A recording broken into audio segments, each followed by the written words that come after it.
नमस्कार दोस्तों, OCN network में आपका स्वागत है। मैं हूं ओमकार चौधरी। देखिए, पाकिस्तान, चीन दूसरे तरीके से, लेकिन अगर हम सीधे पाकिस्तान की बात करें तो वो 80 के दशक के उत्तरार्ध से प्रॉक्सी वार को ज़्यादा तरजीह देता रहा है, तरह-तरह के षड्यंत्र रचता रहा है, आतंकवादियों को शह देता रहा, ट्रेनिंग देता रहा। और यहाँ पर आप जानते ही हैं कि अंदर से कुंडी खोलने वाले बहुत बैठे थे। इधर जब से मोदी, शाह और राजनाथ सिंह ने मुश्कें कसी हैं, तब से अंदर से कुंडी खोलने वालों में भी कमी आई है। जो फॉरेन फंडिंग हो रही थी, उस पर भी कुछ हद तक तो काबू पाया गया है।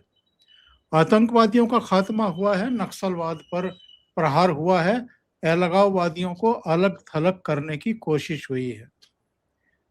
कई संगठनों को प्रतिबंधित किया गया है। अब सरहदों को मजबूत करने के लिए बहुत सारे स्टेप उठाए जा रहे हैं। घुसपैठियों को बाहर निकाला जा रहा है।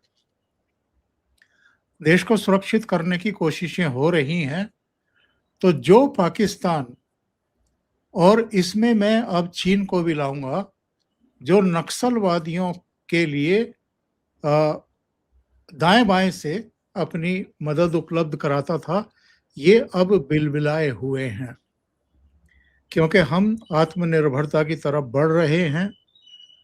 और उनका जो एक खास तौर से चीन का, कि भारत एक बड़ा बाजार है, बड़ी संभावनाएं हैं, थोड़ी सी बना करके रखो, कभी कभी बीच में कुछ गुस्ताखी करो, वो भी अब डिकोड कर चुका है भारत और भारत की सरकार। तो ये जो हमने तमाशा देखा है, आपने तमाशा देखा है 1 डेढ़ महीना जंतर मंतर पर, ये क्या है? ये किसका गेम है? और इस गेम के पीछे की असली कहानी क्या है?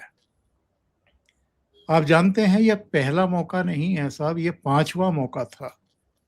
पहला मौका था शाहीन बाग, दूसरा था 13 महीने तक वो कथित किसानों का धरना, उसमें हिंसा का पुट भी आ गया था। तीसरा था जंतर मंतर पर महिला पहलवानों का लंबा धरना, प्रदर्शन, बयानबाजी, तमाम चीजें, कन्फ्रंट्रेशन दिल्ली पुलिस के साथ। चौथा था खनौरी बॉर्डर, शंभू बॉर्डर, और 5वां अब ये जंतर मंतर। वैसे तो हम अंतर्राष्ट्रीय मामलों पर चर्चा करते रहे हैं कर्नल अजय रैना जी से, लेकिन आज हम इन मुद्दों पर, और इनके पीछे कौन है और असली गेम क्या है, इस पर चर्चा करेंगे। तो मेरे साथ जुड़ रहे हैं और उनको सीधे जोड़ लेते हैं। अजय जी, बहुत अभिनंदन, नमस्कार। नमस्कार ओमकार जी, आपको भी, दर्शकों को भी धन्यवाद बुलाने के लिए। थैंक यू सो मच, बहुत स्वागत। असली गेम क्या है अजय जी? ओमकार जी, इसके बारे में बहुत देर से बात कर रहे हैं हम लोग। जैसे जैसे हम प्रगति कर रहे हैं, जैसे जैसे आपने खुद कहा आत्मनिर्भर हो रहे हैं, और जैसे जैसे हम वेस्ट की आंखों में आंखें डाल के बात कर रहे हैं, तो हमें निशाने पे लिया जाएगा, ये अंडरस्टूड है। दुश्मन के पास में, दुश्मन कहता हूँ, जो भी हमारे खिलाफ षड्यंत्र रचता है, चाहे वो फौजी षड्यंत्र है, चाहे कोई दूसरा, वो दुश्मन है, चाहे वो घर के अंदर है, चाहे बाहर है, एक ही हाल है। उसके पास ऑप्शन क्या है कि भारत को क्या वो मिलिटरली कोई कैप्चर कर सकता है? वो आपने ईरान में देख लिया कि इतनी बड़ा देश जो है, उसको मिलिटरली कोई कुछ नहीं कर सकता। आप डैमेज कर सकते हो, तोड़ फोड़ कर सकते हो, और ईरान तो फिर, भारत और ईरान का मुकाबला ही कुछ नहीं है। बट वर्स्ट केस सिनेरियो में, जितना एक दुनिया में एक जिसको इक्वेशन कहते हैं, मिलिट्री इक्वेशन का जो फर्क है, एक सुपर पावर और एक 50 साल 45 साल से नीचे सैंक्शन कंट्री, इससे ज़्यादा गैप तो आई डोंट थिंक मिलिटरली कहीं एग्जिस्ट करता है कंट्री, इंडिया उसमें, बड़े देशों में। तो अभी तक अमेरिका उसको पार नहीं पा सका। अब ये हाल हो गया कि अमेरिका फ्रस्ट्रेट हो रहा है कि कुछ करके दिखाऊं, क्योंकि ईरान सेलिब्रेट कर रहा है जैसे पाकिस्तान सेलिब्रेट करता है कि हम जीत गए। तो मिलिट्री ऑप्शन ख़त्म है। हाँ, मिलिट्री ऑप्शन का जो प्रॉक्सी ऑप्शन होती है, जिसमें आप टेररिस्ट को भेजो, आप बांग्लादेश से कुछ लेने की कोशिश करो, मणिपुर में कुछ तनाव पैदा करो, कश्मीर को फिर से रिजुविनेट करो, पंजाब में दोबारा आप कहानी शुरू कर रहे हो, जिसको मिलिट्री को हम कहते हैं कन्वेंशनल वॉरफेयर, और ये जो प्रॉक्सी वॉर होती है इसको बोलते हैं सब कन्वेंशनल वॉरफेयर। और वो लड़ाई जो है वो आज से नहीं, हम 50 साल से लड़ रहे हैं। पहले नॉर्थ ईस्ट में लड़ते रहे, फिर पंजाब में लड़ी, फिर नक्सलों के साथ लड़ी, और कश्मीर अभी काबू में है, और जम्मू में भी कुछ डिस्टर्बेंस थी, बट ठीक है। तीसरी ऑप्शन आपके पास क्या है? तीसरी ऑप्शन आपके पास ये बचती है कि अंदर से ऐसा माहौल खड़ा करो कि जो देश या जो व्यक्ति पूरी दुनिया में छाती चौड़ी करके घूम रहा है उसको अंदर आप लज्जित कर दो, जिसको हिंदुस्तानी लैंग्वेज में जलील कहते हैं। जलील कर दो आप, मुंह दिखाने ना छोड़ो। तो उससे क्या होता है कि आपकी जो छवि होती है कि आप बाहर भी स्ट्रांग हो, आप देश के अंदर भी स्ट्रांग हो, आप ये करते हो, आप सही को सही, गलत को सही, गलत करते बोलते हो, उसमें आप कोई किसी की वो नहीं करते, वो छवि को तहस नहस कर दो। तो उससे क्या होता है कि सरकार में लोगों का विश्वास खत्म हो जाता है। और हमें ये पता है ओमकार जी कि अगर ये सरकार, ये अच्छी है, बुरी है, सरेंडर करती है, कंप्रोमाइज़ करती है, ये अगर चली गई और इसके अलावा जो दूसरी सरकार आई, कोई भी इस देश में गठबंधन से आए, जैसे मर्जी आए, तो फिर बाहर वाली शक्तियों को हमारी चिंता करने की ज़रूरत ही नहीं है। फिर हमारा रिवर्स गियर स्टार्ट हो जाएगा। फिर हम लोग आगे जाने के बजाय पीछे को जाना शुरू कर देंगे, जैसे पाकिस्तान। तो इसलिए उन्होंने वहाँ पे हिट करने की कोशिश की जहाँ हमें बहुत ज़्यादा दर्द हो सकता है। अभी देखिए, मैं आपको एक छोटी सी बात बताता हूँ क्यों हमें इस बात का प्रमाण मिलता है कि जिन जिन चीज़ों का आपने नाम लिया, चाहे वो शाहीन बाग था या उससे पहले फार्मर प्रोटेस्ट था, उसमें जो फंडिंग हुई, जो तामझाम हुआ, जो खाना पीना आया, जो उसको इंटरनेशनल कवरेज मिली, और जो हमारे वोक और जो लिब्रांडो उसमें जाके खड़े हुए साथ में नाच नाच के गाने गाए। मैं आपको पर्सनल एक्सपीरियंस से बताता हूँ, आपको तो खैर जर्नलिज्म करते हो इतने दशक बीत गए, आप तो बेहतर जानते हैं, बट मैं दर्शकों को बताता हूँ कि आजकल हम यहाँ पे सेपरेट जम्मू स्टेट की मूवमेंट कर रहे हैं। जम्मू के अंदर भारत तो बहुत बड़ी चीज़ है, जम्मू क्या है? बिल्कुल छोटा सा जम्मू प्रदेश जो है, मतलब उसको अगर जम्मू प्रदेश जिसको हम कहते हैं, जिसको हम डिमांड कर रहे हैं, अगर ये जब बनेगा तो छोटी सी स्टेट होगी, इट नॉट उत्तराखंड टाइप। यहाँ हम एक दूसरे को जानते हैं। मैं रजौरी डिस्ट्रिक्ट का हूँ, जो बॉर्डर डिस्ट्रिक्ट है, मैं जम्मू में रहा हूँ और अभी भी वहीं पे हूँ, तो यहाँ भी सर्कल है, फ्रेंड सर्कल। यहाँ भी उस मूवमेंट में लोगों को समझाने में, उनको रीच आउट करने में, उनके साथ चलने में हमारे पसीने निकलते हैं। छोटी सी जगह में पर्पस कॉमन है। यहाँ हर जम्मू वाले को लगता है, चाहे वो किसी भी कास्ट कम्युनिटी से हो, उनको पता कश्मीरियों ने हमें यहाँ रगड़ा है। तो भी ओमकार जी, इतना कष्ट होता है और इतना खर्चा होता है छोटे छोटे इवेंट ऑर्गेनाइज करने में। प्रोटेस्ट पे भी बैठने के लिए आपको 15-20 हज़ार रुपये लग जाता है।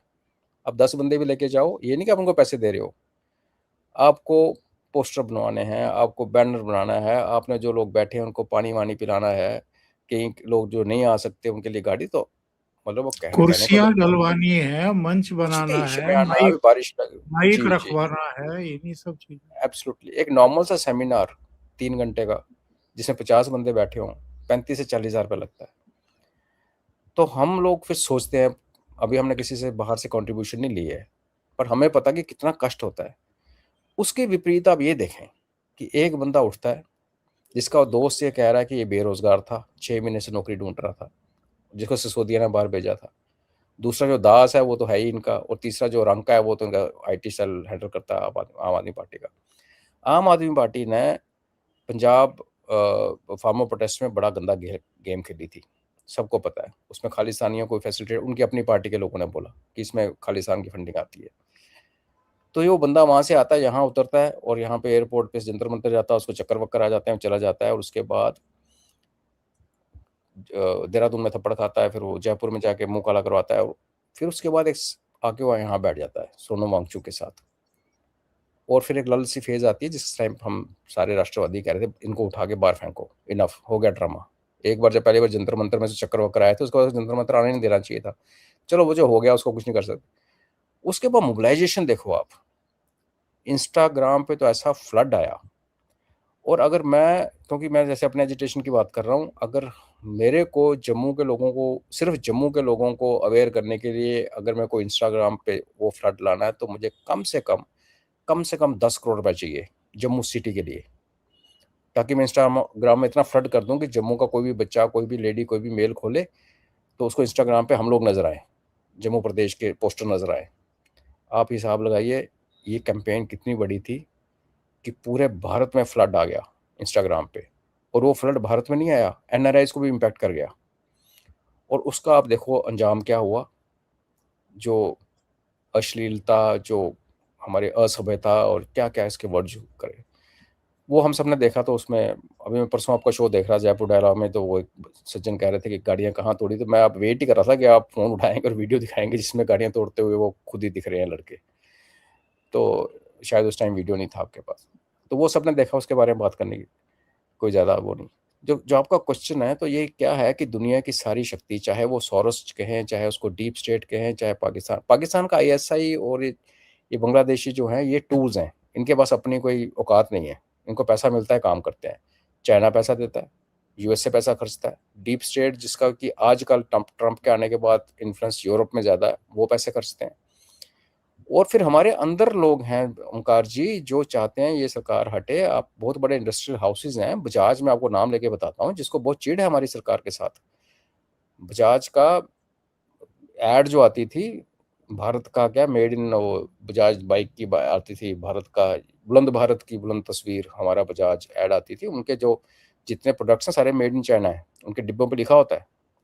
तो उनको तो रोजी रोटी का पड़ा हुआ था। ऐसी एक हाउस के लिए 2, 4, 5 करोड़ रुपए स्पेयर करना, मैं नहीं कहता उन्होंने किया होगा, बट जब आपकी है जो रंजिश क्लियर नजर आती है, आप प्लेटफॉर्म्स पे जाके बात करते हो, आपके पास पैसे है, तो मैं ये कहूँगा कि बाहर वालों का काम और अंदर जो कुंडी खोलने वाले आपने कहा, ये सब मिलजुल के बेसिकली ये भारत को नीचा दिखा के, सरकार में लोगों का विश्वास खत्म करके, फिर वो अपनी मर्जी की सरकार यहाँ लाना चाहते हैं, और वो लूट खसूट दोबारा शुरू हो, आत्मनिर्भर जाए भाड़ में, फिर हम डिपेंडेंट हो जाए, और फिर हम वही करें जो पाकिस्तान कर रहा है।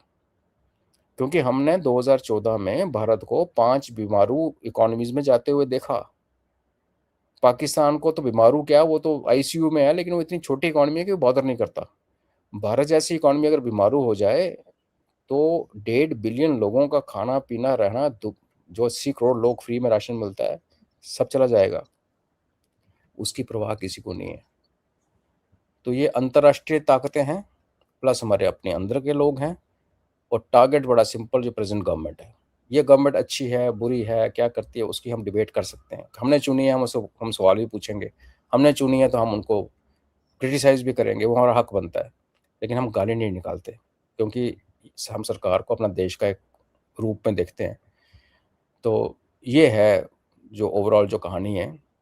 उसके बाद कतर के कैसे बंदे ने पैसे भेजे, और आपको पता है इस वेस्ट एशिया में कौन लोग हैं, उन्होंने नूपुर शर्मा के टाइम पे क्या किया। कतर ने हमारे सैनिक पकड़ लिए थे, रिटायर्ड नेवल अफसर्स, उनको सजाए मौत दे रहा था, बड़ी मुश्किल से बचाए। तो ये सारे का सारा वेस्ट एशिया, इनकी हिस्ट्री है, ये धोखेबाज लोग हैं। सऊदी अरब के जो लोग हैं और उसी से मिलते हुए जितने कबीले वाले हैं, ये धोखेबाज लोग हैं। इन्होंने सबको धोखा दिया है। तो वो जो हमने बड़ी गुडविल जनरेट की थी, अदर देन यूएई, आज वेस्ट एशिया में यूएई को छोड़ के मुझे वो गुडविल कहीं नज़र नहीं आती। तो आप ये मान के चलिए कि वो जो गुडविल जनरेट की थी, जहाँ हमारे मंदिर बन रहे थे, जहाँ हमारे प्रधानमंत्री जी को मेडल थे, उस जगह से गिर के इतना नीचे आना, ये एक दिन का काम नहीं है। इसमें कितने महीने और कितने वर्ष लगे हैं। और लोग कह रहे हैं ना कि अभी एक बार हो गया तो अभी दोबारा करेंगे, दोबारा सरकार झुकेगी। ऐसा मोबिलाइजेशन करना रातों रात नहीं होता। अगर नेक्स्ट उनको भारत के ऊपर अटैक करना है, तो मैं कहूँगा, क्योंकि अभी थोड़ी सी उनकी फेवर में हवा चल रही है, तो भी 1 साल से पहले नहीं कर सकते। क्योंकि ऐसी ट्रैक्शन, मैं जो अपने पर्सनल उससे बता रहा हूँ ना, अपनी जम्मू मूवमेंट के, तो ये है कहानी जी। अब इसको अब बाहर वालों को ब्लेम करें, अपने वालों को ब्लेम करें, किसको करें, बट ये दोनों का मिली-जुली ये अटैक है हमारे ऊपर। जी। अजय जी, पाकिस्तान को सीधा युद्ध लड़ने की क्या जरूरत है, या चीन को हमसे सीधा युद्ध लड़ने की क्या जरूरत है? अपने सैनिकों को दांव पर लगाने की भी क्या जरूरत है? इतने बड़े भारी खर्चे, टैंकों का, मिसाइलों का, वो सारी चीजें, कुछ पैसे खर्च करो, यहाँ पर लोगों को भेजो, और जो लोग अपना जमीर बेच चुके हों, जिनमें राष्ट्रीय स्वाभिमान नाम की चीज ही ना हो, और जो केवल दलाली करके, वो चाहे रक्षा सौदे हों या दूसरे काम हों, उनके बल पर जिनका घर भी चल रहा था, जिनकी पुश्तें भी कई अगले इंतजाम कर रहे थे ये लोग, वो तो मोदी से नफरत के चलते और इनको घड़ी की चौथाई में विदा करने के लिए किसी भी हद तक जाने को तैयार हैं। तो ये जो प्रॉक्सी वार है, देखिए पहले तो आतंकवाद, नक्सलवाद, अलगाववादी वो सब काम कर रहे थे पाकिस्तान के लिए। जब से ये सरकार आई है और जीरो टॉलरेंस पर काम कर रही है इन सब के खिलाफ, यहाँ तक के भ्रष्टाचारियों के खिलाफ भी, तब से उनका वो गेम तो खत्म हो रहा है लगभग। तो एक फ्रस्ट्रेशन है। तो अब दूसरे तरीके से भारत को डिस्टेबलाइज करने की कोशिशें शुरू हुई हैं, अराजकता फैलाने की कोशिश हुई हैं। और चूंकि महत्वपूर्ण दायित्व किसका है, जिम्मेदारी किसकी है? प्रधानमंत्री नरेंद्र मोदी की। और फिर दूसरे नंबर पर आती हैं गृह मंत्री अमित शाह। उन दोनों के संकल्प से ही ये सारी चीजें हो रही हैं। तो इनको शर्मिंदा करो, इनकी लोकप्रियता पर कालिख पोतो किसी तरीके से। ओंकार जी, आपने कहा कि पाकिस्तान को क्या ज़रूरत है ये लड़ाई लड़ने की, जब वो प्रॉक्सी लड़ सकता है, और ये आपने बिल्कुल सही टाइमलाइन चुनी। और ये दर्शकों को बता दूं कि 1989 में पाकिस्तान ने अपना पहला न्यूक्लियर टेस्ट चाइना के अंदर किया था, और उस दिन से इसकी पॉलिसी बन गई कि अब मैं न्यूक्लियर बैकड्रॉप में भारत को कट लगाऊंगा। फिर हमने वो अगले 10 साल, 15 साल, 20 साल लगा के लड़ाई लड़ी कश्मीर में। पहले पंजाब सीधा किया, फिर कश्मीर सीधा किया, फिर चाइनीज़ वाला जो नक्सल थे उनको सीधा किया। हमारे नॉर्थ ईस्ट की काफ़ी सारी स्टेट्स में, असम में इशू था, मणिपुर में अभी भी चल रहा है, तो काबू करते गए। मिज़ोरम में अकॉर्ड हुआ। तो ये तो ऑनगोइंग लड़ाई है। अनफॉर्चुनेटली क्या हुआ है, जो मेरा पर्सनल असेसमेंट है, अब आप उस पर टिप्पणी कर सकते हैं, कि हमने काइनेटिक टू काइनेटिक बड़ा अच्छा लड़ा। जब वो कन्वेंशनल वार करने आया तो हमने मार पीट के पाकिस्तान के 2 टुकड़े कर दिए। जब वो प्रॉक्सी वॉर पे आ गए, प्रॉक्सी मतलब जो टेररिस्ट के थ्रू और ये नक्सल्स के थ्रू हुआ, उसको भी हमने चेप दिया। टाइम लगा, और अंदर छुपे हुए दुश्मन के एजेंट होने के बावजूद हमने उस पर काबू कर लिया। कहाँ हम एज ए स्टेट मार खा गए, मैं आपको बताता हूँ। कि जब एज ए मिलिट्री हिस्ट्री का जब मिलिट्री अफेयर्स का मैं स्टूडेंट हूँ, तो मैंने, आई थिंक आप भी थे पिछली बार, इससे पहले वाले जयपुर डायलॉग में बात हुई थी, तो मैंने एक सेशन होस्ट किया था, multiple domain warfare, multi domain warfare. तो उसमें मैंने चिन्हित किए थे 9 ऐसे तरीके हैं लड़ाई लड़ने के, जिसमें हथियारों से लड़ाई लड़ना सबसे नीचे वाला लेवल है। तो दुनिया उसके आगे निकल गई। इंफॉर्मेशन वॉरफेयर, जो जिसकी आज हम चिंता करके बैठ रहे हैं कि इंस्टाग्राम पे ये हुआ और प्रोपेगेंडा ऐसे हुआ और लोगों का ब्रेन वॉश हुआ, ये सारा आया इंफॉर्मेशन वॉरफेयर के, और इसको आप साइकोलॉजिकल ऑपरेशंस भी कहते हैं, उसके दायरे में। अनफॉर्चुनेटली इंफॉर्मेशन वॉरफेयर के युग में हमारी मिनिस्ट्री ऑफ इंफॉर्मेशन ब्रॉडकास्टिंग में हमारे पास मिनिस्टर नहीं है फुल टाइम। और वहाँ ब्यूरोक्रेट्स क्या कर रहे हैं, वो आप परफॉर्मेंस देख लीजिए कि आप अर्जो काजमी को बैन करते हैं, वो अगला चैनल का नाम बदलती है और वापस आ जाती है। अब कमर चीमा को बैन करते हो, वो नाम बदलता है, वापस आ जाती है। 3 दिन पहले 400 कुछ हैंडल ISI के इंस्टाग्राम पे बैन हुए। पर आप देखिए, आप इंस्टाग्राम पे बैन लगाएंगे तो जो NRIs बाहर बैठ के ओपिनियन बना रहे हैं, जिनके जिनके पैसे से यहाँ के घर चल रहे हैं, उनको तो बैन नहीं लगा ना, वो तो देख रहे हैं वही प्रोपेगेंडा। तो हम लोग कब से, ऑलमोस्ट साल 1.5 साल हो गया। इनफैक्ट जैसे हमने 5 गिनाए, तो क्लियर हो रहा था कि सारा प्रोपेगेंडा वॉर चल रहा है। पाकिस्तान की औकात नहीं है वो लड़े, चाइना लड़ता ही नहीं है, चाइना की पॉलिसी है वो लड़ता नहीं है, वो बस यही कुछ करता है, उसका उसका एक्सपर्टीज इसी में है, साइकोलॉजिकल ऑपरेशंस में। तो हम कब से कह रहे थे कि भाई कुछ करो। सिंदूर ने हमें एक बहुत बड़ा झटका दिया, मिलिटरी नहीं, मिलिट्री तो हमने उनको चेपा, हम नैरेटिव की लड़ाई उसमें भी हार गए। तब जाके मैं आपको बताता हूँ कि मैंने आर्मी क्वार्टर में किसी को अप्रोच किया कि भाई हमारा इस्तेमाल करो, आप कई चीज़ें नहीं बोल सकते, जो आप करते हो आप नहीं बोल सकते, देश के लिए अच्छी हैं, हमें बोलो, हम बोलेंगे, पर आप हमें बताओ कि ऐसा हुआ, हम झूठ नहीं बोलना चाहते। अभी आज आप जैसा प्लेटफॉर्म है, प्रेस्टिजियस प्लेटफॉर्म पे मैं आगे कुछ ऐसा हवा में तीर मार के चला जाऊँ, मेरी भी तो बदनामी हुई हुई है, आपके प्लेटफॉर्म की रेपुटेशन खराब होती है, हम क्यों करें ऐसे?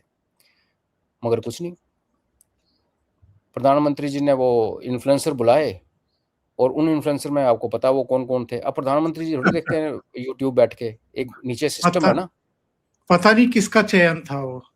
नहीं, ब्यूरोक्रेट्स का। ओमकार जी, प्रधानमंत्री की तो मुझे पता नहीं वो 18 घंटे में भी कैसे पूरा कर पाते हैं, उनका इतना बड़ा टेबल भरा पड़ा चीज़ों के साथ, सेम गृह मंत्री का है। तो जो नीचे सेटअप है उसमें जिन लोगों ने उनको नाम लिख के दिए और छोटा छोटा उनका बायो लिख के दिया, तो प्रधानमंत्री जी ने वो पढ़ा और उनको हाथ मिलाया, ट्रॉफी दी, उन लोगों ने क्या गान डाला वो भी अपने देख लिया। तो आई थिंक हमें ये रियलाइज़ होने में थोड़ा रियलाइज़ तो हो चुका है, इस बार तो और बड़ा झटका लगा है कि इंस्टाग्राम ने आपकी पूरी जनरेशन जी को का दिमाग ख़राब कर दिया। क्योंकि वो आते प्रोटेस्ट करते, ठीक है, वो फार्मर प्रोटेस्ट में भी पूरा पंजाब आके बैठ गया, जम्मू से भी लोग गए, वो दैट्स ऑल। जो गाली गलौज हुआ प्रधानमंत्री जी के नाम पे और लड़कियों ने जो भाषा यूज़ की, अब ये बात अलग है कि देखो अभी इसका सबूत नहीं है ना, अभी वही आपका प्लेटफॉर्म है तो ऐसे नहीं बोल सकते, लेकिन खबरें जो अंदर मेरे को समझ आ रही है, जो लोग मुझे बता रहे हैं, वो ये हैं कि ये एक पर्टिकुलर सेगमेंट के लोग हैं जिन्होंने यहाँ पे गदर किया, और लड़कियाँ वो हैं जो उस सेगमेंट के लोगों के साथ इन्वॉल्व हैं, उनके अफेयर्स हैं और उस सोसाइटी से आती हैं। एक जो हेट्रेड है, क्योंकि इसमें आपने नारे क्या सुने, आपने भारत के टुकड़े भी सुने, आपने अल्लाह का नाम रहेगा वो भी सुना, आपने ब्राह्मणों को मारो ये भी सुना, हिंदुओं को ख़त्म करो ये भी सुना। तो अगर ये सुन के भी अगर हम डॉट्स ना जोड़ें और हम बोले नहीं नहीं ये बड़ा होमोजीनियस क्राउड था, पूरे भारत के लोग आए हुए थे, ऐसा कुछ नहीं था। यहाँ वही आए थे जिनको आना था और गदर मचाना था। और हम कह रहे हैं लड़कियों क्या होगा यार, उनके घर वाले नहीं देखते। कुछ तो ऐसे ऐसे ऐसे एरिया से आती हैं, ऐसे सोसाइटी से आते हैं कि घर में मोबाइल ही नहीं है, उनके पास फादर बेचारा मजदूर होगा और वो एक 1100 वाला मोबाइल लेके चल रहा होगा, और बेटी यहाँ गुल खिला रही है बिकॉज उसका बॉयफ्रेंड उसको इनकरेज करता है। तो अब ये किस डोमेन में आता है, इस पे आप गोली नहीं चला सकते। अब सरकार पीछे हटी, हम सबको बुरा लगा, और हम एक हद है, हमने ऐसा अच्छा नहीं लगता, बट दूसरे तरीके से अगर सोचो तो अब नेक्स्ट स्टेप क्या होता। कल ये पार्लियामेंट पे चढ़ते तो गोली चलती, गोली चलती तो ये मरते, मरते तो फिर क्या होता, दोबारा वही प्रोपेगेंडा फैलता। तो बेसिक इशू प्रोपेगेंडा के साथ है, बेसिक इशू साइकोलॉजिकल ऑपरेशन के साथ है, और हमारी मशीनरी तैयार नहीं है। और ये बहुत, देखिए हम सब समझते हैं, जिन्होंने डिमांड की प्रधान का इस्तीफा, और हमने तो पहले मांगा था उसका इस्तीफा जब उसने यूजीसी की थी। एक ये भी कष्ट है जब आपका वोट बैंक मांग रहा है और राइटफुली मांग रहा है, हटा दो। देखिए ओमकार जी, अब आप ये चैनल चलाते हैं, आप इन ऑल हैं, जब तो मुझे पता है आप वन मैन आर्मी हो ना, एक दिन हम सब ने चले जाना ऊपर। तो हम जैसे बंदे एक चैनल चला रहे हैं, एक वो है, जब जाएंगे हो सकता है चैनल ठप हो जाए, कोई चला ले। जब देश जब चलता है तंत्र पे चलता है, उसमें एक आदमी इतना इंडिस्पेंसेबल नहीं हो सकता कि उसको निकालोगे तो दुनिया रुक जाए। इंदिरा गांधी जब मरी थी तो लोगों ने बोला देश खत्म हो गया, तबाह हो गया। नेहरू मरा, उससे पहले जो दीवाने थे कहते अब तो डेड, भारत गया। देश तंत्र पे चलता है, और तंत्र में इतनी कड़ियां होती हैं। अगर आपको लगता है कि एक कड़ी ने गलत किया, नहीं किया, परसीव किया जा रहा है, आजकल मैटर है कि कौन किसको परसीव करता है। ब्यूरोक्रेट्स काम करते हैं, मंत्रियों को ढेला नहीं पता, टू बी ऑनेस्ट बताऊं मैं आपको, नहीं पता रूल्स रेगुलेशंस पॉलिसीज। जिस ब्यूरोक्रेट ने जो काम करना होता है वो आप वैसे ही नोटिंग बनती है, उसके ऊपर ऐसे ऐसे रूल कोट होते हैं कि मंत्री जी पहले पढ़ेंगे, नहीं पढ़ेंगे तो वो समझ नहीं आएगी, समझ आ भी कुछ कर नहीं सकते। हमारे यहाँ जम्मू कश्मीर से इलेक्शन कराने थे, सारे डीएम्स ने और एसएसपी ने लिख के दे दिया नोटिंग पे कि सब बढ़िया, ऑल वेल। पुंछ और राजौरी में जवान मारे जा रहे थे उन्हीं दिनों, और होम मिनिस्ट्री हमारे यहाँ कंपाइल किया, एलजी साहब के टेबल पर रख दी रिपोर्ट कि सारे डिस्ट्रिक्ट में सारे डीसी और सारे एसपी कह रहे हैं कि सब ठीक है। अब बताओ एलजी साहब चाहें भी तो दिल्ली को कैसे लिखेंगे कि इलेक्शन ना कराओ, वो ये लिखेंगे ना कि सब ठीक ही लग रहा है, रिपोर्ट ये है, सबने लिख के दिया, जिम्मेवार लोगों ने लिख के दिया, इलेक्शन कराओ। ब्यूरोक्रेसी ऐसे गेम खेलती है। तो प्रधान जी का इस्तीफा एक्चुअली को मैटर नहीं करता था, मगर अगर लोगों को चुभ रहा था, हमें भी चुभा था यूजीसी के टाइम पे, तो उसको कर देना चाहिए था। और वो खैर उस पर भी मैं उस उधर नहीं जाना चाहता। मैं सिर्फ ये कहना चाहता हूँ ओमकार जी आपके माध्यम से कि हाई टाइम आया कि सरकार को बाकी काम साइड पे रख के अपनी मिनिस्ट्री ऑफ इंफॉर्मेशन ब्रॉडकास्टिंग में चुनिंदा लोग, अच्छा मंत्री, अच्छे ब्यूरोक्रेट्स लेके आए। और ये जो चलता है ना कि इसको खुश कर दो, उस कास्ट को खुश कर दो, उसका ये ऊपर ले आओ, मैंने ट्वीट भी किया था, आपने शायद पढ़ा होगा, ये ऐसे नहीं, ये मत कीजिए, बिकॉज लोग सब जानते हैं, दुनिया सब देखती है। आपको इससे ऊपर उठना पड़ेगा। हमारा देश जातिवाद और धर्म के अंदर घुस चुका है और सरकार ने हमेशा सबका साथ सबका विकास का किया, तो वो सड़क पे या सब्सिडी देके सबका साथ सबका विकास देने से ज़रूरी है। आपने अंदर का जो सिस्टम है उसको आप साफ करके, जो लोग काम करते हैं और जो नेशनलिस्ट हैं उनको आप काम करवाइए। और आप जैसे हम जैसे हज़ार लोग हैं, हमें ना किसी ने पैसा 1 रुपया दिया, ना हमें उनसे रुपया लेना है, लेकिन देश के लिए हम कुछ भी करने के लिए, बोलने के लिए तैयार हैं। मगर आप प्रधानमंत्री को अगर उठ के ये बोलना पड़े एमपीज़ और मिनिस्टर्स को 4 दिन पहले कि इंस्टाग्राम पे जाओ और देखो, अपने अकाउंट खोलो, तो ये समझ आपको क्लियर नहीं लगता कि 2 दुनिया में हम जी रहे हैं। एक दुनिया जिसमें टोटल इंस्टाग्राम और फेसबुक है, और एक वो दुनिया है जो इससे सबसे दूर है। उनको लगता है कि 1950 वाली राजनीति से काम चल जाएगा, गाँव में जाएँगे, सरपंच को चाय पिलाएँगे, थोड़ा-सा बंडल पैसे का पकड़ाएँगे और हाथ जोड़ के आएँगे, नेताजी आ गए, वो ज़माना गया। अभी आपकी प्रेज़ेंस और आपका थॉट प्रोसेस डेली शेयर होना चाहिए, आपके लोगों तक पहुँचना चाहिए। बाकी मैं एक चीज़ बताऊँ आपको, ये सब ड्रामा हुआ, जो भी अच्छा लगा, बुरा लगा, सरकार कहीं नहीं जाने वाली। ये 2029 में भी कहीं नहीं जाएगी, बिकॉज़ विकल्प नहीं है। लेकिन किसी भी चीज़ को ग्रांटेड लेना सरकार के लिए भी गलत होगा, क्योंकि आज ये हुआ है, मैं कह रहा हूँ अगर नेक्स्ट वेव अगर उन्होंने प्लान करके आना तो शायद उनको 1.5-2 साल और लग जाएँ। ये मुझे लगता है कि यूपी के, पंजाब के इलेक्शंस के पास एक टारगेट था, 2029 से पहले है टाइम, 3 साल हैं, एक और वेव भी आ सकती है। तो हमें इंफॉर्मेशन वॉरफेयर के युग में अपनी इंफॉर्मेशन वॉर फाइटिंग को स्ट्रॉन्ग करना पड़ेगा। फौज आपको बॉर्डर में किसी को नहीं घुसने देगी, मैं आपको आश्वासन देता हूँ। लेकिन इसी इंफॉर्मेशन वॉरफेयर ने हमारे अग्निवीरों को इतना गुमराह कर दिया कि उन्होंने वर्दी पहन के मोदी जी को गाली निकालनी शुरू की। मगर उसमें देखो सिस्टम, वो 3 जो थे यादव बंधु, वो अग्निवीर थे। जहाँ तक मुझे पता उनका वो ख़त्म हो चुके हैं, डिसमिस। उनकी जो 40,000 रुपये सैलरी ख़त्म, उनको जो 11 लाख मिलना था रिटायरमेंट के बाद, मतलब रीसेटलमेंट को, वो भी नहीं मिलने वाला। फौज ने तो अपना काम कर दिया और एडवाइजरी बड़ी स्ट्रिक्ट गई है सबको। लेकिन दूसरी तरफ अगर हम ये कहें कि जिन्होंने आगजनी की और ये किया, पुलिस वालों को मारा और उनको कुछ नहीं होगा, कुछ समय बताएगा। क्योंकि आज सीजेपी वालों ने खुद बोला है कि जब हम कहते हैं कि कुछ नहीं किया जाए, एक्शन न लिया जाए, हम स्टूडेंट्स की बात करते हैं, उन लोगों की बात नहीं कर रहे जिन्होंने दंगा किया। तो शायद वहाँ कुछ एक्शन होता हुआ नजर आएगा। नहीं होगा तो क्या होगा ना ओंकार जी, अभी दुनिया क्या कर रही है, जो मायूस हैं आज, वो मिनिमम ये होप कर रहे हैं कि सरकार दंगइयों को पकड़ के सीधा करेगी, जो कि कलकत्ता में हो रहा है, केरला में भी हुआ, यूपी में भी थोड़ा सा हुआ। तो इनको स्टेप दिखाने पड़ेंगे। आपको एक बड़ी अच्छी चीज़ एक बड़े सीनियर आईएफएस अफसर ने लिखी, मैं उनकी बहुत कदर करता हूँ। वो कहते हैं कि हमारी सभ्यता है कि हम बाहर वालों से लड़ जाते हैं, लेकिन अपने बच्चों के सामने झुक जाते हैं। मैं कहता हूँ झुको, लेकिन वो बच्चे अपने होने चाहिए। अब बिल्कुल। वो डिस्टिंक्शन हमें पूरी क्लियर, आई थिंक, डिफाइन करके जो हुआ से सबक सीख के आगे चलना चाहिए। जी जी। बहुत बहुत धन्यवाद आपका जुड़ने के लिए और इतना कीमती अपना सुझाव और समीक्षा देने के लिए। और दर्शकों से निवेदन है, आपको ये चर्चा अच्छी लगी हो तो लाइक कर दें, वीडियो को शेयर करें, चैनल सब्सक्राइब ना किया हो तो ज़रूर कर लें। अजय जी का चैनल है त्रिनेत्र, तो उसको भी सहयोग करें और सब्सक्राइब करें। Thank you so much. नमस्कार। धन्यवाद। जय हिंद। जय हिंद।